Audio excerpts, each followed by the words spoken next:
pane nhau yafadza yanakidza vanhu vatoshamisika nekuda kwechitiko ichi. Pane picture rutendera pasocial media muri Zimbabwe, vazhinji vakariona muzara nezvero. Picture iyi rikuratidza aiwa munhu akafanana nemutungamiri wenyika yeZimbabwe vamasondamdzo mnangagwa vatoshamisika vakanyatsa kuona kuti aiwa each and every person anenge atone photocopy yake kunzoko. Samene mashoko abuda achikomentewa tonanya kwene kuZambia tosvika totibva subscribe like watina on the bell icon. Tona a prominent activist nyika yeZambia anonzi Joseph Kalimba anoposta this picture ramuri kuona iro onyara achiti we have such a wonderful God when he creates us, he ensures he makes another person just like us on one part of the world, everywhere in the world.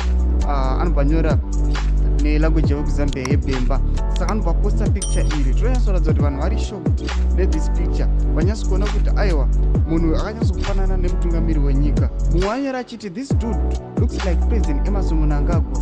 Hana yangu yarohwa nehana when I saw this picture. People they are really shocked nechitiko ichi. Zvinoda kuti munhu havambozivi kuti havambonambonzwa any news dzekuti maybe irelative yaidi Mnangagwa kana kuti mwana wake kana chii.